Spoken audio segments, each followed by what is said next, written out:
Muchas gracias por la invitación en primer lugar a la bonita ciudad de Montevideo. De Santiago venimos siempre con mucho agrado. Si no fuera porque está tan caro Uruguay, vendríamos más a menudo. Y agradezco porque el tema que voy a tocar es un tema que de algún modo complementa o se basa en lo que acaba de ser presentado, porque la presentación anterior, por razones obvias, tiene un fundamento en la ley, ¿no es cierto? Y finalmente uno ve que la fundamentación de la transmisión de la información o de la comunicación de un dato sensible finalmente está en que está en la ley, ¿cierto? Y como dice el antiguo adagio, la ley es lo que manda el rey, por lo tanto, uno pudiera decir ahí basta. Pero la verdad está que en el ejercicio de la medicina y de las profesiones de la salud, antes que la ley, venía al menos temporalmente el ejercicio de ciertos principios u obligaciones éticas a las que nosotros estamos obligados como profesionales. Originalmente la medicina, pero por contigüidad, por afinidad, muchas otras profesiones asociadas. Y de todos estos, por supuesto, el documento fundante es el juramento de Hipócrates, que muchos de ustedes conocen. Y por eso que la confidencialidad es tan importante, porque en realidad la confidencialidad es un principio que acompaña a la medicina desde hace 25 siglos. Desde que la medicina sale o se diferencia, como decía Margaret Mead, del chamanismo, lo hace gracias a la escuela hipocrática, que sería el gran aporte de la escuela hipocrática, que separa la medicina de la función sacerdotal o de la función mágica, y que pasa a situar a la medicina como una función social que está sancionada por principios éticos y no por una sanción religiosa. Y en el juramento de Hipócrates, todos seguramente alguna vez han tenido ocasión de leerlo, dice: guardaré silencio sobre todo aquello que en mi profesión o fuera de ella oiga o vea en la vida de los hombres que no deba ser público, manteniendo estas cosas de manera que no se pueda hablar de ellas. Tan importante es este principio que prácticamente 25 siglos después, el año 2017, en la Declaración de Ginebra de la Asociación Médica Mundial, que en muchas facultades de medicina ha ido reemplazando el juramento hipocrático como un rito de pasaje desde la calidad de estudiante a la profesional, se sostiene que como miembro de la profesión médica prometo solemnemente, dice el promitente, guardar y respetar los secretos confiados a mí, incluso después del fallecimiento del paciente. Punto este último que se ha prestado a gran discusión y que a lo mejor hay tiempo en las preguntas de abundar un poco en él. Y por supuesto ha sido recogido de uno u otro modo por los distintos códigos de ética de las organizaciones profesionales y actualmente está vigente en prácticamente todos los códigos de ética de las organizaciones profesionales en el mundo, y en el de Chile en particular, en su artículo 30 sostiene que en la relación entre el médico y el paciente es una condición indispensable asegurar la confidencialidad de toda información que surja en la atención profesional, siendo el médico el responsable de su cautela. O sea, traduce en realidad una tradición muy antigua que, tal como aquí lo presentó el doctor Ordiosola, está también contenido en distintos artículos del Código de Ética del Colegio Médico del Uruguay. Se menciona, ¿no es cierto?, el derecho del paciente que debe ser respetado a que sean guardados los secretos sobre aquellos datos que le pertenecen y tiene que existir un custodio junto con el equipo de la salud, el médico, el responsable de todas las confidencias, ahí hay un mote, de todas las confidencias que se le brindan, las que no podrá revelar sin autorización expresa del paciente. O sea, uno lo ve, claramente hay una coincidencia entre lo que manda la ley y lo que manda la ética en este aspecto en particular. Y es una coincidencia que en el caso de la medicina data de hace muchísimos siglos. Y lo señala como un deber inherente de la profesión médica. Al decir un deber inherente de la profesión médica, está reconociendo, como siempre hemos pretendido los médicos para cierto descreimiento de los abogados y de la sociedad, que existiría una moralidad que es inherente a la medicina, que iría más allá de la ley. Materia, por supuesto, que se presta para discusión. Y en el artículo 20 dice el Código de Ética, tal como se mencionó acá, del Colegio Médico del Uruguay, que es una obligación en la relación médico-paciente guardar el secreto ante terceros de la consulta, incluso después de la muerte del paciente. Y aparece nuevamente esta misma recomendación o mandato que el que establece la Asociación Médica Mundial, y que se debe preservar la confidencialidad de los datos revelados por el paciente y asentados en historias clínicas, salvo autorización expresa del paciente. En algunas otras organizaciones, entre ellas quizá la de mayor prestigio en el mundo en regulación del trabajo médico, que es el General Medical Council de Inglaterra, se sostiene, al hablar de la confidencialidad, no solo se dice que es central para la confianza entre los doctores y los pacientes, sino que también se hace una alusión a cuál es la razón, porque hasta el momento en la tradición hipocrática se hace una referencia a la obligatoriedad, pero no está contenido, quizá por una economía de espacio, pero no está contenido cuál es el fundamento, por qué la confidencialidad es tan importante. El General Medical Council lo señala en su librillo y dice que la confidencialidad es central para la confianza entre doctores y pacientes, reforzando la importancia de la confianza, pues sin un resguardo los pacientes estarían reticentes a buscar atención médica o entregar a los doctores la información que estos necesitan para entregar buenos cuidados de salud. O sea, una tradición que parecía puramente deontológica, fundada en un deber, ¿no es cierto?, un deber tradicional, tiene también una función, una justificación desde una perspectiva filosófica utilitarista, porque evidentemente la confidencialidad tiene un resultado práctico, que es que permitir que el propio paciente sea beneficiado de la información que entrega, porque permite que el médico se forme una impresión global de lo que tiene y le pueda hacer una recomendación más eficaz. Si no existiera confidencialidad, se perdería la confianza entre doctores y pacientes, y al perder la confianza se pierde la libertad que tiene el paciente de entregar información. Esto ha llevado a que algunos autores, entre ellos un distinguido profesor de ética chileno, que es el doctor Miguel Kotov, sostenga que la confidencialidad médica es una obligación absoluta e intransigente, así la llama. Y pareciera que la tradición médica lo respalda en eso, y cuando se refiere a las excepciones, dice drásticamente que todas las limitaciones o las excepciones que se coloquen destrozándola harían que la persona se torne suspicaz y poco cooperador. Y aquel en quien la confianza es depositada, es decir, el médico, se transformaría en poco confiable y la totalidad del encuentro clínico sufriría una erosión irreversible. El doctor Kotov él es un colega de una orientación fundamentalmente deontológica, y cuando uno lee este párrafo parece fundado en lo deontológico, pero si uno lo desmenuza se da cuenta que también tiene una justificación utilitarista, en el sentido que una vez que el encuentro clínico erosionado, pierde eficacia el acto médico. Y de ahí la importancia de mantener la confidencialidad. Por eso que también en la ley chilena, ¿no es cierto?, para no ser menos, no solo en la uruguaya, tenemos nosotros reserva de la información contenida en la ficha clínica en una ley que regula los derechos y deberes de las personas en relación con la atención vinculada a su atención de salud. Y en su artículo 12 dice que toda información que surja tanto de la ficha clínica como de los estudios y demás documentos será considerada como un dato sensible. Y aquí es interesante porque finalmente cuando esto se traduce en la ley chilena, tal como ocurre en la uruguaya y como ocurrió en Europa y como ocurrió en otros países, finalmente se termina aludiendo a otra ley que tiene que ser creada, que es la ley del tratamiento de los datos sensibles, al cual somos referidos cuando estamos justificando la confidencialidad en medicina. Por lo tanto, si uno cerrara aquí la presentación, pudiera decir que la confidencialidad, si no es absoluta, es lo más parecido a un deber absoluto, y que se justifica curiosamente en dos corrientes filosóficas que son o se han presentado tradicionalmente como contrapuestas, como son las corrientes deontológicas de naturaleza kantiana, ¿no es cierto?, donde en el deber y en la existencia de un imperativo categórico de que el ser humano sea considerado un fin en sí mismo, siempre se funda su dignidad y por lo tanto la autonomía de decidir qué hacer con su vida y con sus datos. Pero por otra parte también uno podría justificarlo desde la mirada del utilitarismo inglés, muy inglés, ¿no es cierto?, Jeremy Bentham y John Stuart Mill, para quienes la justificación de una norma moral estaba dado por los resultados que estos tenían.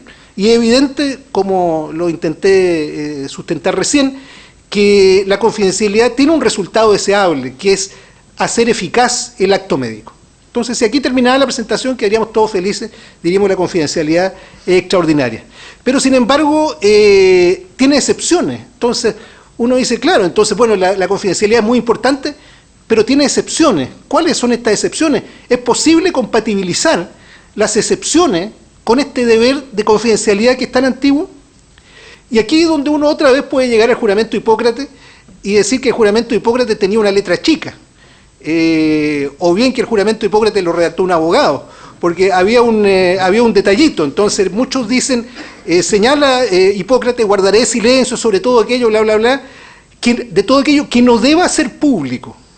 Y son numerosos los exégetas de Hipócrates que dicen que ya en Hipócrates existía una excepción a la confidencialidad, porque para Hipócrates se debía confidencialidad para aquella materia que no debiera ser pública, de lo cual uno pudiera deducir que hay elementos del contacto entre el médico y el paciente que debieran ser públicos. A diferencia, aparentemente, de la tradición de la confesión en la Iglesia Católica, donde últimamente en mi país han habido problemas con eso. La Iglesia se mantiene en la idea de que nada debe ser público y que el secreto de confesión no puede ser roto jamás. La medicina, y lo tratan de igualar con la medicina, pero la medicina, si uno lee la tradición y los juramentos y los códigos, en todos ellos se contiene, incluso en el de Hipócrates, como aquí señalaba, la posibilidad de que haya elementos que deban ser hechos públicos. Y esto está en todas las leyes también, y acá también se mencionaba recién. En la ley chilena, por ejemplo, dice, sin perjuicio de lo anterior, la información será entregada al titular de la ficha clínica o en caso del fallecimiento a sus herederos. Y ese es un problema que ha existido en Chile porque contraviene lo que es la norma ética. Por eso ahí se ha generado una tensión. En segundo lugar, a un tercero debidamente autorizado por el titular. Hasta ahí aparentemente las excepciones estarían dadas por la propia autonomía del individuo, pero que también son recogidas por el Código de Ética, ¿no es cierto? Y que acá también se señalaba. Esta información confidencial puede ser entregada cuando es solicitada por el paciente o cuando él lo autorice. Como es obvio, ¿no es cierto? Se le entrega la calidad de poseedor a partir de su dignidad, autonomía. Él puede decidir si se le da a él o si se le da a otro. Pero hay otras excepciones de las cuales ya no es directamente el paciente quien está dando la autorización, como por ejemplo cuando lo exige un tribunal de justicia, que puede estar a contrapelo de lo que el propio paciente quiera, a los fiscales del Ministerio Público y a los abogados previa autorización de un juez competente. Y otras que también son recogidas por la tradición sanitaria, que ya no es exclusivamente la tradición legal, como la que está contenida en la letra A del artículo 38 de nuestro Código, que es cuando se trate de enfermedades de notificación obligatoria, y la letra C, que es cuando sea necesario para las certificaciones de nacimientos o de funciones. Por eso llama la atención, existe un deber de estricta confidencialidad, pero una vez que se llena el certificado de función, uno en Chile, pagando el equivalente a $1, puede meterse en el sitio web y saber de qué murió cada persona.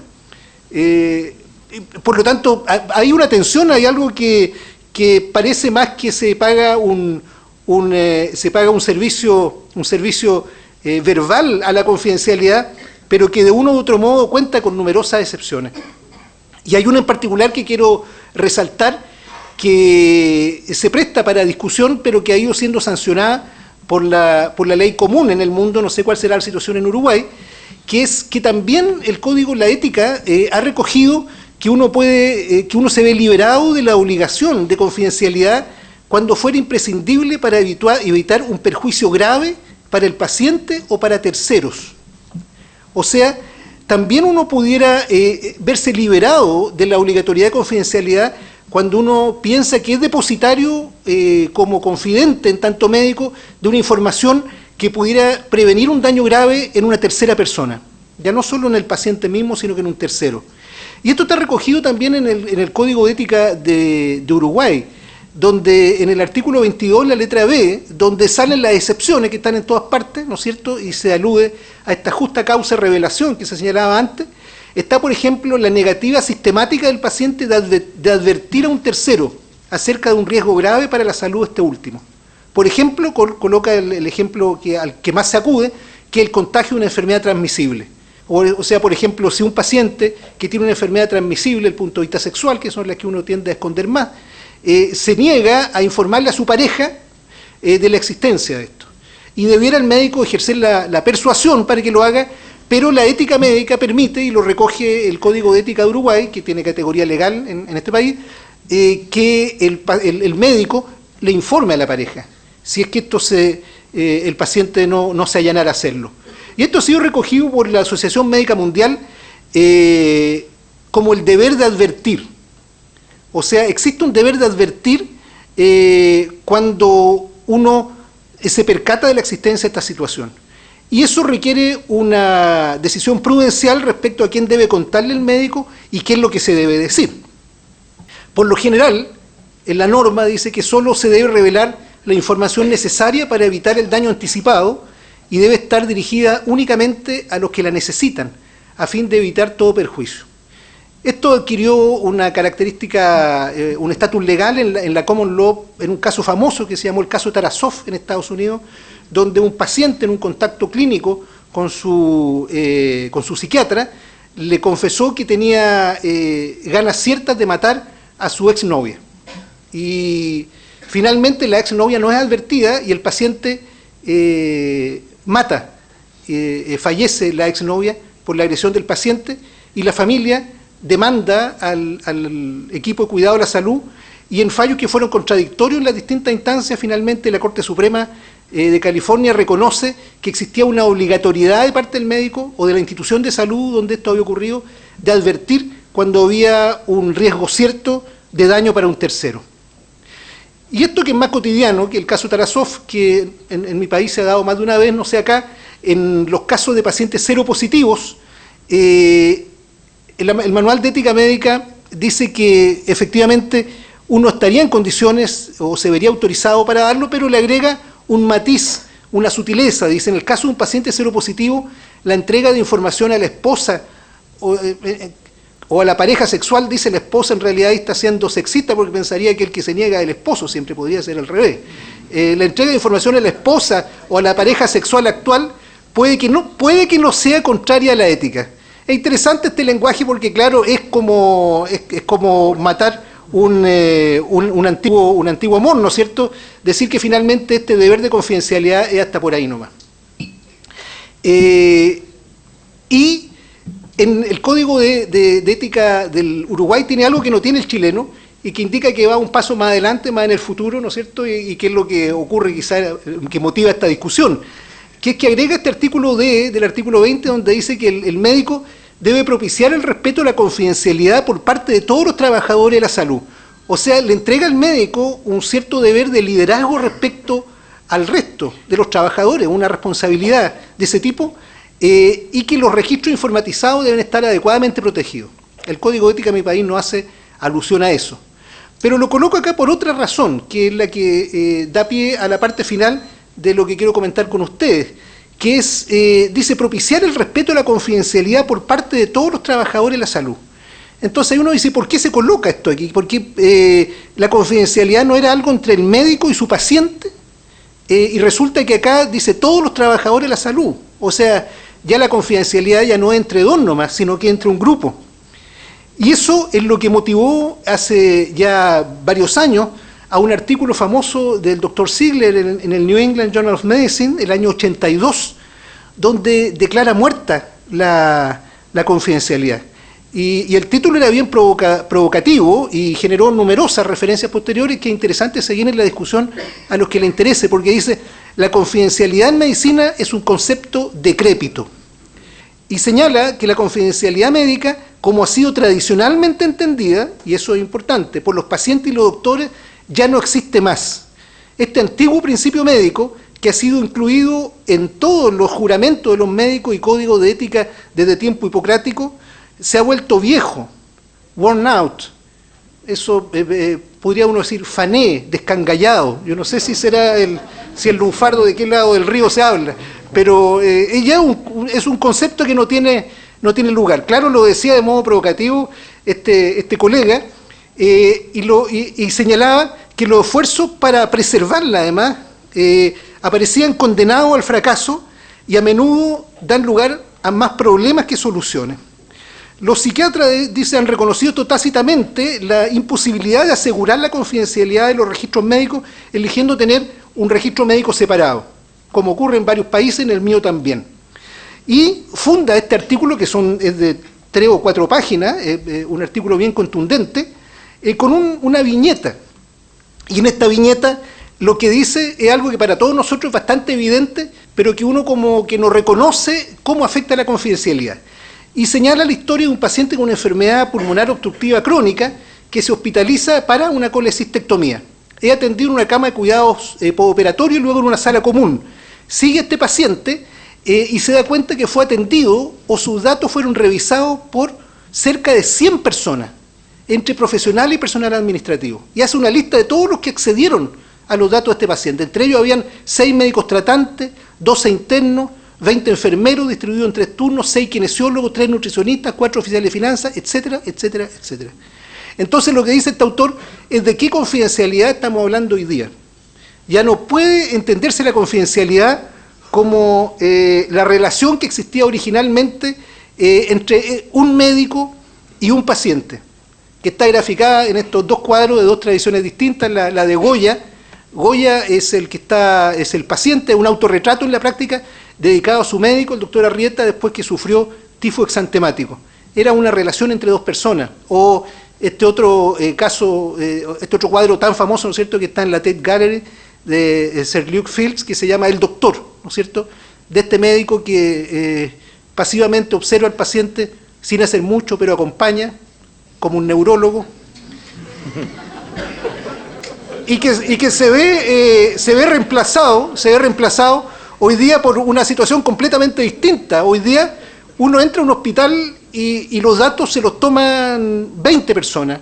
Pasa alguien en la mañana con una ficha que sabe todo lo que uno tiene, le pregunta cosas de la historia de uno que uno ni siquiera sabía, etcétera. Entonces, hoy día ya la confidencialidad tiene que ser visto de un modo completamente distinto.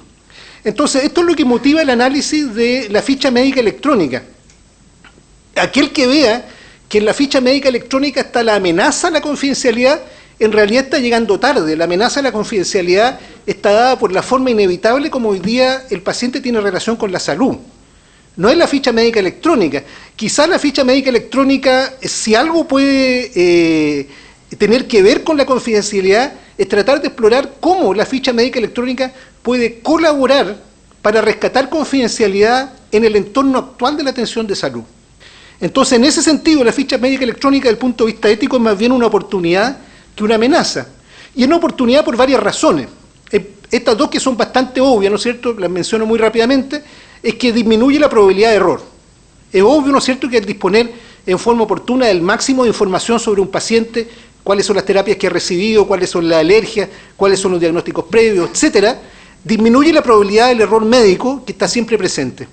Y facilita el proceso diagnóstico al disponer de la información relevante que puede orientarlo y evita la duplicación de exámenes. La duplicación de exámenes es un problema muy serio en mi país y que está dado en buena medida por la imposibilidad que uno tiene de acceder a resultados previos a saber qué le hicieron. ¿Y para qué decir la polifarmacia? Porque el paciente en mi país pasa por un médico, le da una pastilla, pasa por otro, le da otra, uno le pregunta qué está tomando y le dice una pastillita rosadita pequeña, una azul más grande, una blanquita que está partida por la mitad, y al final uno le da una cuarta y llegan pacientes que toman 10 pastillas con interacción, etcétera. No, esto es obvio para todos ustedes. La ficha médica electrónica, evidentemente, desde esta mirada puede disminuir la posibilidad de daño y mejorar la posibilidad de beneficio de un paciente. Y desde la mirada de la dignidad y la autonomía del paciente, permite el ejercicio de la autonomía, ¿no es cierto? Lo mejora al permitir que ésta tenga acceso a su información de la salud y además funcione de cierto modo como custodio y definir los privilegios de acceso. Y por supuesto, desde una mirada de la justicia, genera beneficio social porque permite analizar información agregada que de otro modo es para cualquier sistema de salud, para cualquier ministerio, es muy complicado recoger, y hoy día, gracias al modo que se tiene a través de la ficha electrónica de agregar información anonimizada, permite, por supuesto, tomar decisiones de gestión sanitaria mucho más oportunas y eficaces. Entonces, ¿de qué modo el uso de la ficha clínica electrónica pudiera mejorar a su vez la confidencialidad y transformarse en una oportunidad. Es una oportunidad porque mejora el control de acceso. Acá se señaló, permite una trazabilidad de quienes tuvieron acceso a la ficha. Hoy día en una ficha en papel, donde todavía existe, como en varios lugares en mi país, puede ver esa ficha Pedro, Juan y Diego, ¿no es cierto? Y nadie enterarse de que la han visto. Están las fichas en la sala, encima de la mesa, puede sentarse alguien, ¿no es cierto?, y leerla. El paciente puede manejar el privilegio de acceso, puede enterarse de quienes accedieron, y esto que es muy importante, el cuarto punto, y que se ha prestado para gran discusión ética, que no tenemos tiempo ahora de abundar mucho en eso, es que permite la segmentación de los privilegios de acceso. La ficha de papel se entrega como un cuerpo cierto, se entrega entera, y yo puedo acceder a la ficha, a toda la ficha, así como puede acceder a toda la ficha el encargado de infección intrahospitalaria, o bien el encargado de cobranza del hospital, ¿no es cierto?, para revisar cuánta angiografía se le hizo al paciente, puede enterarse de todo lo que le ocurre al paciente porque tiene acceso a toda la ficha. Si esto se trabaja en forma electrónica, pueden establecerse privilegios de acceso segmentado y que cada cual tenga acceso a aquello que le es relevante o a aquello que le empece solamente. Y en un sistema más moderno, quizá uno pudiera pensar en que el paciente es el que permite distintos privilegios de acceso dependiendo de a donde quiera consultar. ¿Cuáles son los efectos de eso a favor y en contra? Bueno, se presta para mayor discusión que no podemos dar acá. Y por último, por supuesto que esto tiene también algunos peros, ¿no es cierto? ¿Y cuáles son los peros? Es que acá el riesgo de acceso es a mayor escala. O sea, cuando hay una brecha de acceso, ya no es la brecha de acceso de la persona que se sienta a leer la ficha del vecino que fue a visitar al hospital, ¿no es cierto?, y enterarse de cualquier infidencia que de ahí pudiera obtener, sino que aquí pudiera haber un acceso a mayor escala, ¿no es cierto?, uno pudiera enterarse de qué se enferman los uruguayos, ¿no es cierto?, cuántos uruguayos toman whisky, que según una vez me dijo Santiago Pereira, era donde más se tomaba whisky era en Uruguay, y a lo mejor lo obtuvo a través de la ficha electrónica, no lo sé. Y además puede haber acceso desde punto distante con dispar propósito. Y este tercer punto que se da y que existe y que tiene una palabra en inglés que es function creep y que se traduce en algunas partes como desviación de uso, pero que apunta a algo bien interesante, que es que una vez que existe todo este dato agregado de tanta información relevante sobre tanta gente, se torna un objeto del deseo de numerosas personas, porque ven que ahí puede haber información relevante para su propio negocio o para sus propios intereses. Y se torna un deseo irresistible acceder a ella para darle una función distinta de la que fue originalmente pensada. Y a eso están expuestas todas estas bases y evidentemente una base sanitaria. Entonces, para terminar les muestro, para graficar lo complicado que es esto, ¿no es cierto?, que puede tocar a cualquier persona una brecha de confidencialidad y que evidentemente cuando la ficha de papel eran en papel, esto era obsceno. Tanto así que apareció un tiempo atrás en este diario sensacionalista inglés, The Sun, una noticia que mostraba cómo la ficha médica que pertenecía al príncipe Carlos y a la princesa Diana se encontró en un gabinete, ¿no es cierto?, que había sido rematado por 10 libras en una bodega. O sea, uno remata ese gabinete y adentro lo abre y venía la ficha clínica del príncipe Carlos y de la princesa Diana. De manera que uno dice, bueno, si ocurre esa brecha de confidencialidad, puede ocurrir cualquiera. Ocurría en papel, puede ocurrir con la ficha electrónica, pero la imagen actual o la tendencia a pensar que la ficha electrónica no es la amenaza a la confidencialidad, sino que puede ser la respuesta a la situación que existe actualmente.